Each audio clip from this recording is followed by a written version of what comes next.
I'm going to be partly talking about election today, and so I decided that I'd wear my Donald Trump badge to symbolise the electoral process that is going on in America and the highly contested outcome that we're going to look forward to between two excellent candidates, in my opinion.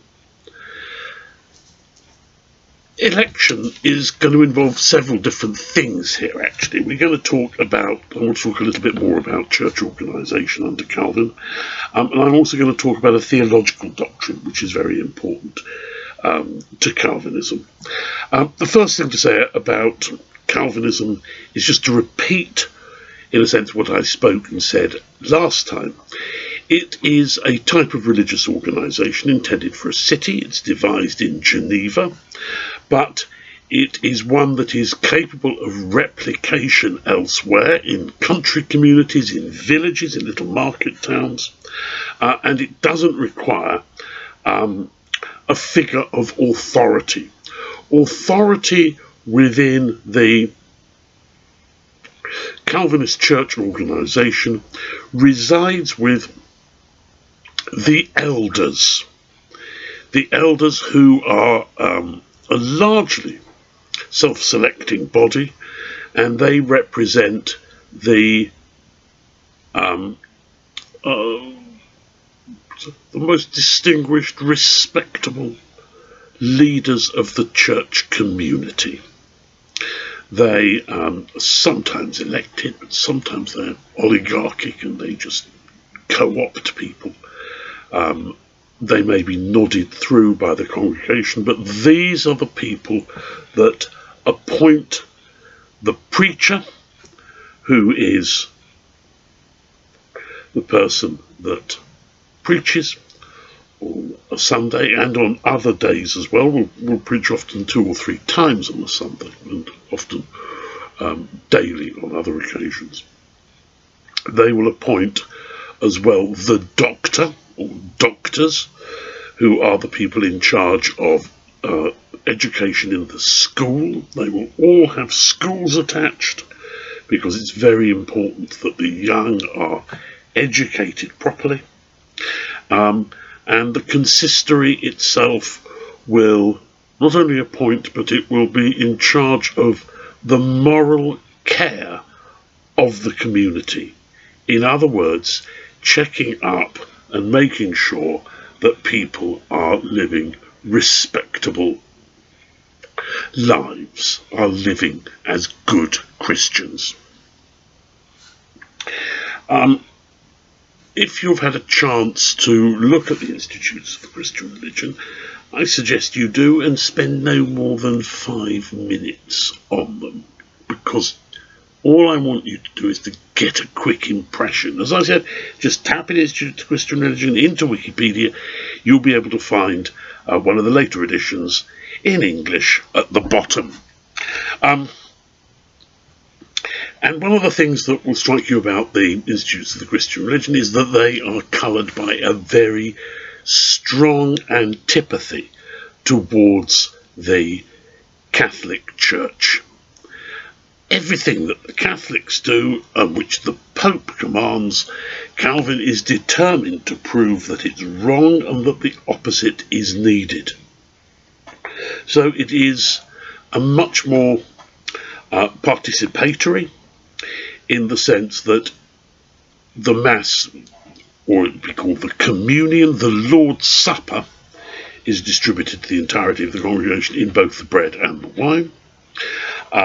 It is participatory in the sense that there's psalm singing, usually without musical instruments. That's very sort of Catholic, to bring in harps and fiddles and this sort of thing into church and create a racket. What we need is the plain human voice singing the psalms. And there will be prayers that everybody will repeat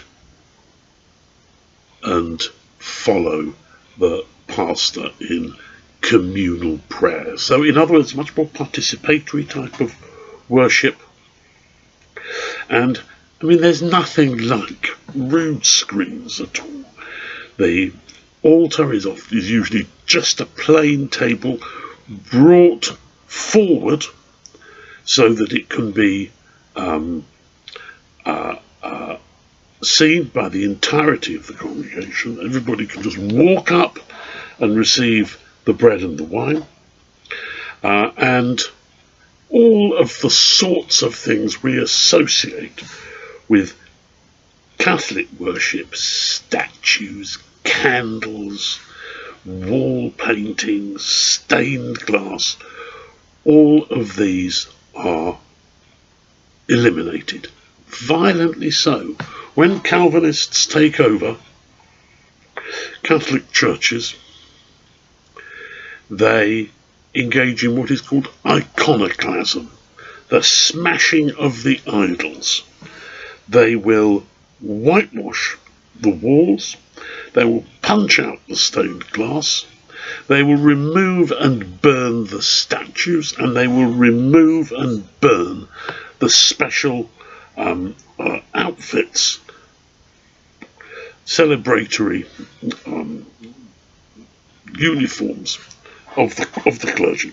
Those will just be burnt, and there's some wonderful pictures of this in action. When the Calvinists stormed the Netherlands in the 1560s, they leave behind bonfires of church items. The churches of the Lord are being cleansed.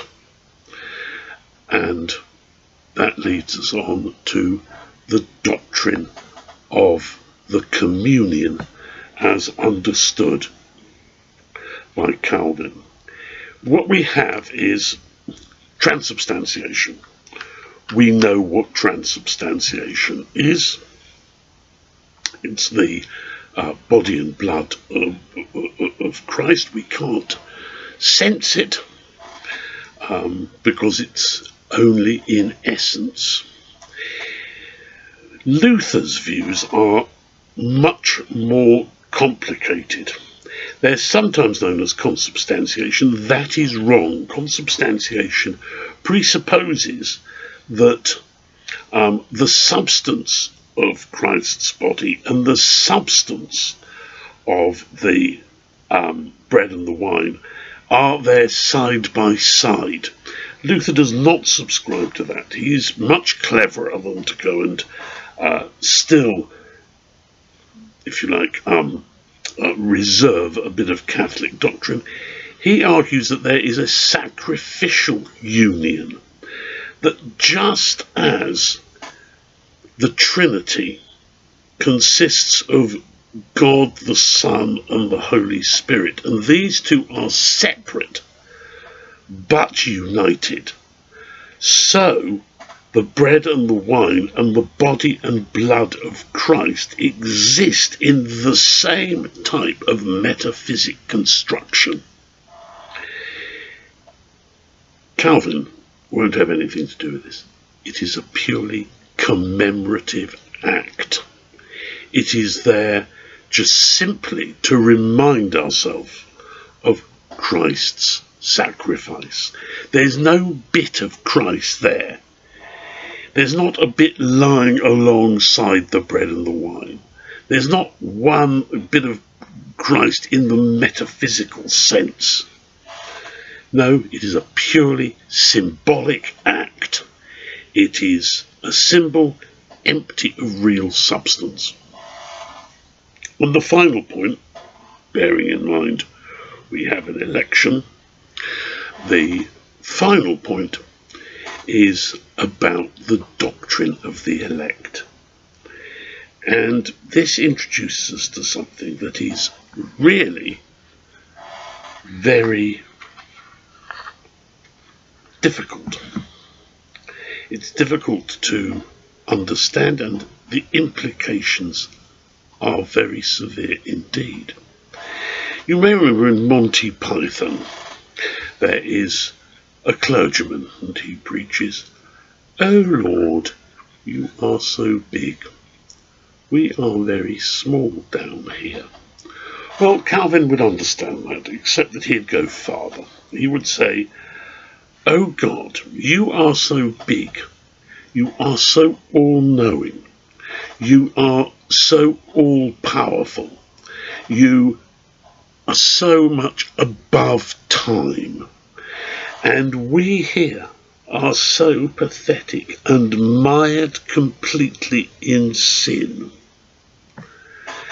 Now, if God is all-knowing, and if he exists above time, he must know who is going to be saved. He must have chosen somehow in advance who is going to be saved and who is not. And this becomes one of the critical elements in Calvinism. The people who attend Calvinist worship, they don't know they've been saved, but they go around and believe and act as if they are the elect, God's chosen one. And there's an argument that this will lead on to mercantile and capitalist endeavour and wealth accumulation, because as people want to demonstrate that they're the elect, they want to show that they're being blessed by God in the here and now, and that they have accumulated a large amount of shares in companies, which are huge, very popular market in shares, 16th, 17th century. They accumulate shares, they've got big businesses, they ride around in large coaches, not particularly ornate, but they drive around in, I suppose, black BMWs where the lettering at the back has been removed, so that you can't admire the fact that it's a 735 injection or something. So, in other words, they want to engage in mercantile activity in order to demonstrate that they are the elect, blessed by God here and now. And this is an argument that's been put forward by Max Weber, by R.H. Tawney in this country, Religion and the Rise of Capitalism. And I can't see any evidence for this at all, because in fact you are elect because you have been saved and are going somewhere else. You're going to be elect after you've died, and in fact you can be very elect and live a very humble life. So I don't see that this is other than a very perverse and perverted reading of Calvinist theology.